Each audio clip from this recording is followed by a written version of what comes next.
Welcome to another episode of My Weird Prompts, an AI-generated podcast featuring the random prompts of Daniel Rosehill as answered by a revolving cast of friendly AI characters. Join us for deep dives into AI, technology, and whatever other random thing Daniel finds fascinating today.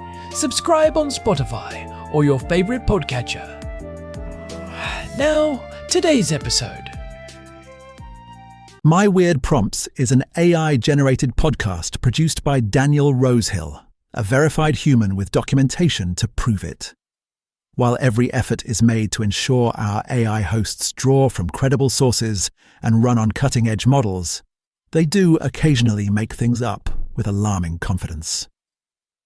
As with everything in life, and especially this podcast, treat all claims as spurious until confirmed to be not. Daniel, Herman and Corn accept no responsibility for any decisions made based on the confident ramblings of our artificial presenters.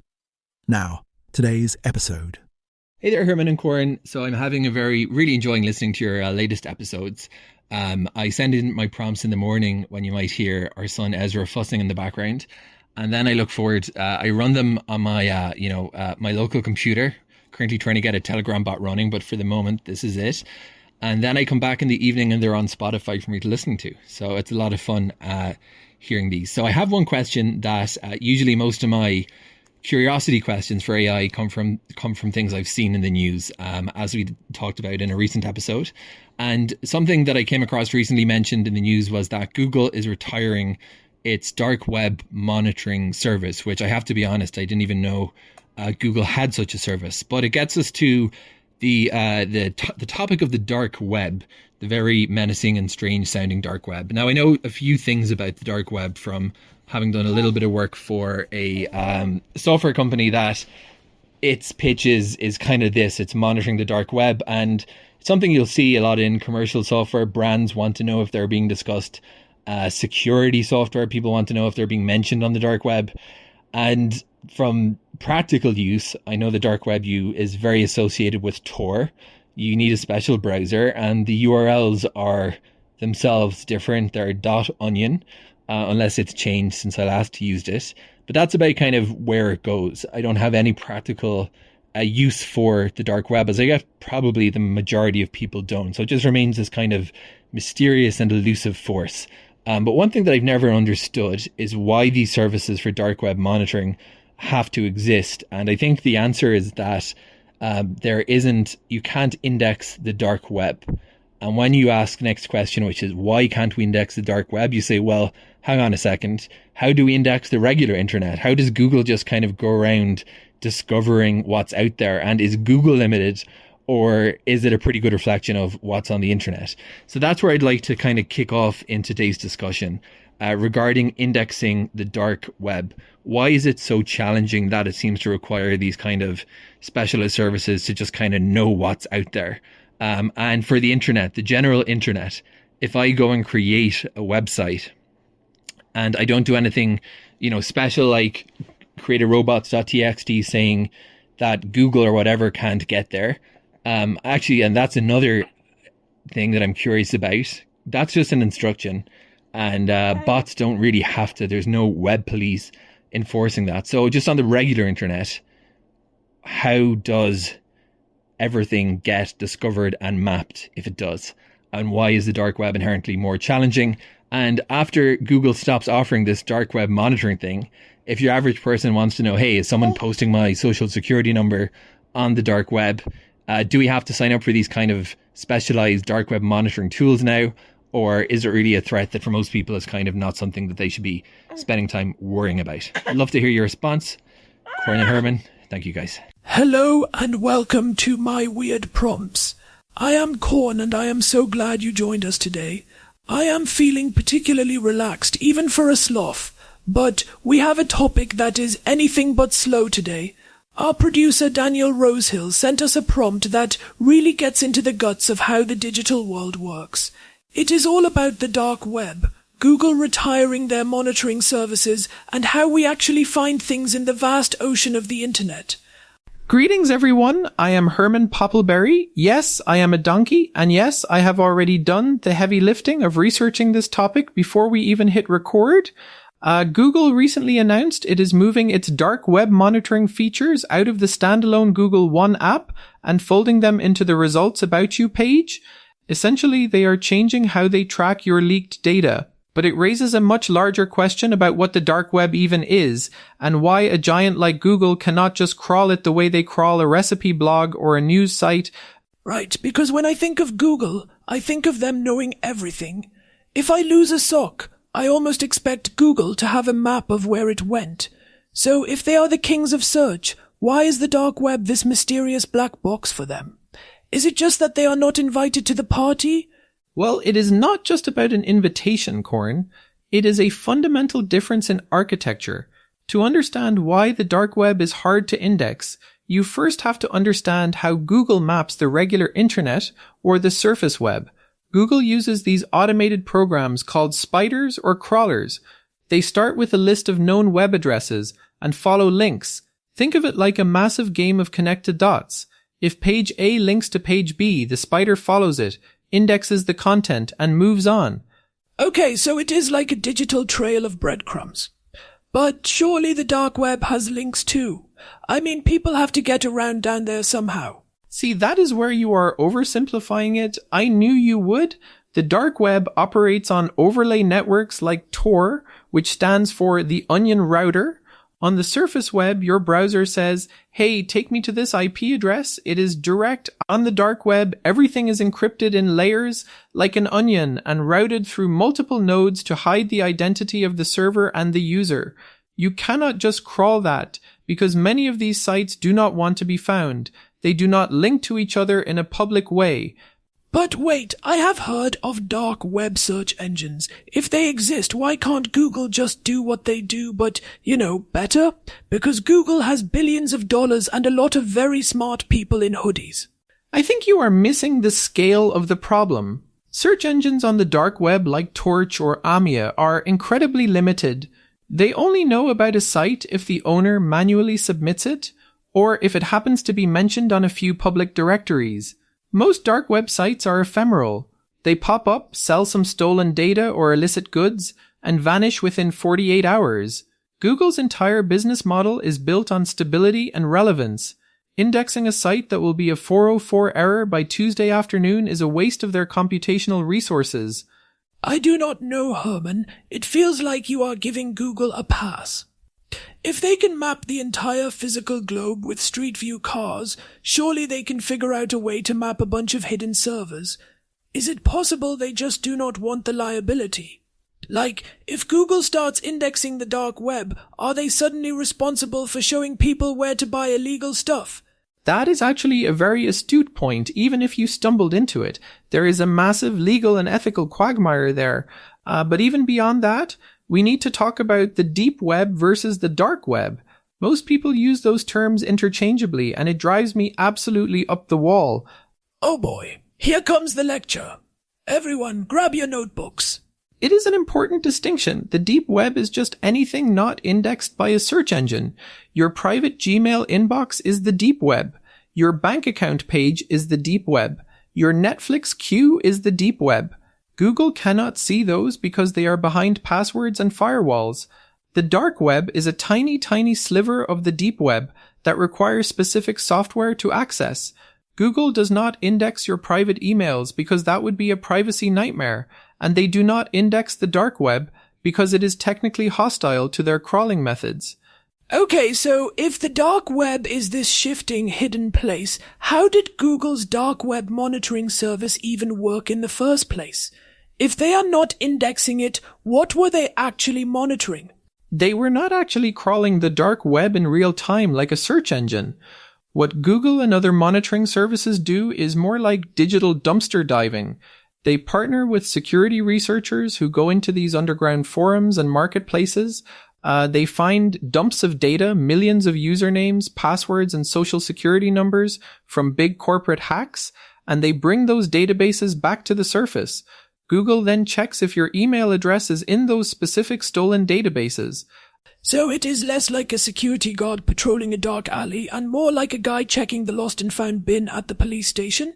Exactly. And that is why Google is changing things. Maintaining a separate monitoring service is redundant when they can just integrate those known data breaches into your general Google account security settings. But this leads to the next part of the prompt.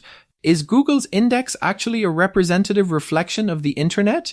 I am going to guess your answer is a loud, donkey-flavored no.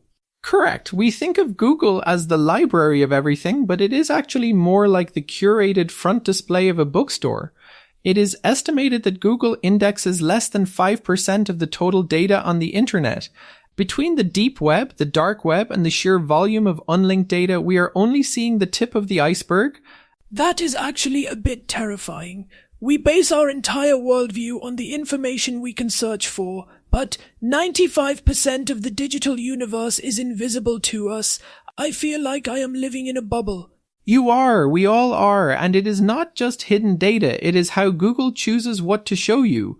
Their algorithms prioritize what they think is helpful content, which lately has been a very controversial topic. They are looking for authority, expertise, and trust. If a piece of information is true but exists on a site that does not meet Google's technical standards, it might as well not exist at all for the average user. Let's take a quick break from our sponsors before we get even deeper into this digital abyss. Are you worried about the dark web? Are you worried about the light web? Are you worried about the medium gray web? Well, worry no more. Larry here for the Privacy Pouch. It is a lead-lined artisanal goatskin bag for your smartphone. Just drop your phone in the Privacy Pouch and instantly you are invisible. No GPS, no Wi-Fi, no signal at all. It is so effective, even you won't be able to reach you. I put my mother's phone in one 3 weeks ago and I haven't heard a peep about her hip surgery since. It is peace of mind in a pouch. Warning, may cause your phone to overheat and melt into a singular plastic brick. Privacy Pouch, buy now. Thanks, Larry. I am fairly certain a lead-lined bag is just a very expensive way to miss your morning alarm, but let's move back to the dark web. Right, so Google is retiring the standalone tool. If I am a regular person and I want to know if my social security number is being traded for $3 on some hidden forum, what am I supposed to do now? Do I have to download a special browser and go looking for it myself? Absolutely not. In fact, for the average person, going onto the dark web to check for your data is like walking into a lion's den to see if the lion has your wallet. It is dangerous, you are likely to click on something malicious, and you won't find what you are looking for anyway. So, what is the alternative? Are we just sitting ducks? No, there are still plenty of reputable services. Have I Been Pwned is the gold standard for checking if your email has been in a breach. Most password managers like Bitwarden or LastPass have built-in monitoring now. And as for your social security number, that is what credit monitoring is for. If your data is on the dark web, the damage is usually done when someone tries to open a credit card in your name. Freezing your credit is a much more effective move than staring at a dark web monitor. I have to disagree with you there, Herman. I think there is a huge psychological value in knowing if I know my data is out there, I can be more vigilant. I can change my passwords. I can be on the lookout for phishing emails. Telling people to just freeze their credit feels like telling someone to lock their doors after the burglar is already in the kitchen. But Corn, the data is already out there. That is the point. For almost every adult in the United States, some piece of their personal information is likely already in a leaked database somewhere. The monitoring just tells you what many of us should already assume. The dark web is not this magical place where data goes to be used once. It is a permanent archive of our digital failures. I don't know, Herman. That feels very fatalistic. I think people want a sense of agency. If Google's tool made people feel like they were doing something, then it had value. Taking it away or burying it in a settings menu makes the internet feel even more out of control. Agency is only useful if it leads to effective action. Watching a red light blink on a dark web monitor while you still use password 123 for your bank account is not agency. It is theater, security theater. Well, maybe security theater is what keeps people from having a total existential breakdown. Speaking of breakdowns, I think we have someone on the line who has some thoughts on this. Jim from Ohio, are you there? Yeah, I am here. I have been listening to you two yapping about onion routers and spiders. You know what I saw in my garden this morning? A real spider. A big one. Probably a wolf spider. My neighbor Gary says they are good for the garden, but Gary also thinks he can grow prize-winning tomatoes in a literal bucket of sand, so what does he know? Thanks for the garden update, Jim. Do you have a question about Google or the dark web?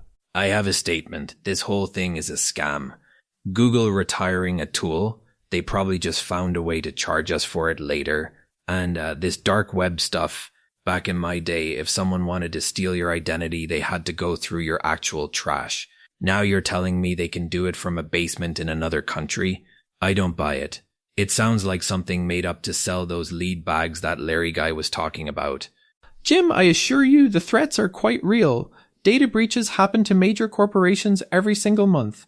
Oh, I'm sure they do, Herman Poppleberry, if that is even your real name. Sounds like a brand of jam. The point is, you're making everyone paranoid. I've lived 72 years without monitoring my data, and the only person who ever stole from me was the guy who sold me a waterproof watch that fogged up the first time I took a shower.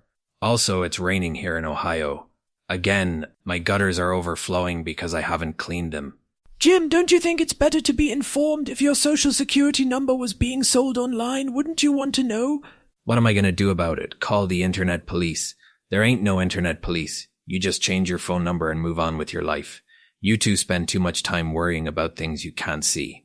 You should worry about something real, like the price of eggs, or the fact that they changed the flavor of my favorite crackers.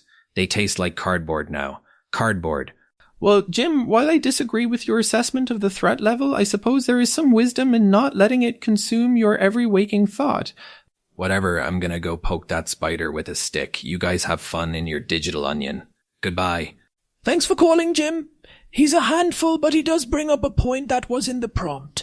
Is the dark web a legitimate threat for most people, or is it something we shouldn't be overly concerned about? It is a nuanced answer. Is it a threat? Yes. Is it a threat in the way people think? No. Most people imagine a hacker in a hoodie specifically targeting them. In reality, it is all automated. Botnets are constantly scanning the entire internet for vulnerabilities. When a company gets hacked, your data is just one line in a spreadsheet of 10 million others. The threat is not personal, it is statistical. See, that makes it sound even scarier. If it's not personal, I can't talk my way out of it. I can't be too boring to hack. Exactly. But the solution isn't to hide under your bed. The solution is boring, basic digital hygiene. Use a password manager. Enable two-factor authentication. Do not click on links in weird texts. If you do those things, the fact that your email address is on the dark web matters very little because the password associated with it is long, unique, and already changed. I still feel like Google's index being so limited is the bigger story here. We think we are searching the world, but we are really just searching Google's version of the world. It's like we are all looking through a tiny keyhole and thinking we see the whole room. That is the nature of information. We need filters. If Google showed us every single page on the internet, the search results would be 99% garbage, spam, and dead links. The limited index is actually a service. The problem is when we forget it is a filter and start mistaking it for the absolute truth. I actually disagree that it's a service. I think it's a monopoly on reality. If Google decides a certain type of information or a certain perspective isn't authoritative, it effectively disappears from public consciousness. That's a lot of power for one company to have over what we consider to be the internet. It is a lot of power, but who else is going to do it? Bing? DuckDuckGo? They all face the same technical limitations. You cannot index the unindexable. The dark web is dark by design. It is built to resist the very things that make Google work. You are asking for a spotlight that can shine around corners. Maybe I am. Maybe I want a better flashlight. But okay, let's talk practical stuff. If someone is listening to this and they are now worried because Google is moving their monitoring tool, what is the one thing they should do today? The absolute first thing is to go to the Have I Been Pwned website. It is run by Troy Hunt, a very respected security researcher. Put in your email address. If it comes up red, look at which breaches you were in. If you still use the same password you used for that site in 2012, change it immediately. And what about the social security number? That's the big one. You can't exactly change your social security number as easily as a password. You cannot. If you are in the United States, you should go to the 3 major credit bureaus, Equifax, Experian, and TransUnion, and freeze your credit. It is free, it takes about 10 minutes, and it stops anyone from opening new accounts in your name. That is 1,000 times more effective than any dark web monitoring service. I actually did that last year. It was surprisingly easy. Although I did forget my PIN for a week and couldn't buy a new blender, but that's on me. A small price to pay for security. So to wrap up the prompt's question, is the dark web a threat? It is a repository of stolen goods. It is a symptom of a larger problem with how we secure our data. But for the average person, it is not something to lose sleep over as long as you have locked your digital doors. I think I am still a little worried, but that's just my nature. I like to have all my leaves in a row. It's fascinating to think about that 95% of the internet that we just don't see, all those hidden servers, all those encrypted onions. It makes the world feel much bigger and much weirder. It is a vast, messy, chaotic place, Corn. And honestly, we should be thankful that Google doesn't index all of it. There are things on the dark web that no one needs to see while they are just trying to find a recipe for banana bread. True. I don't need my banana bread served with a side of existential dread. Well, this has been an eye-opener. We learned that Google isn't actually monitoring the dark web in real time, that their index is just a tiny slice of the internet, and that Jim from Ohio really needs to clean his gutters and leave that spider alone. And we learned that while Google is moving its tools around, the responsibility for our digital safety still rests largely on our own shoulders, or hooves in my case. Thank you all for listening to my weird prompts. A big thanks to Daniel Rosehill for sending in this prompt and making us think about the dark corners of the web. You can find us on Spotify and everywhere else you get your podcasts. Stay curious, stay skeptical, and for heaven's sake, use a password manager. See you next time. Goodbye. Thanks for listening to another episode of My Weird Prompts, an AI-generated podcast featuring Daniel Rosehill's AI prompts, as answered by a revolving cast of friendly AI characters including me, Cornelius the Sloth. Subscribe on Spotify or visit myweirdprompts.com.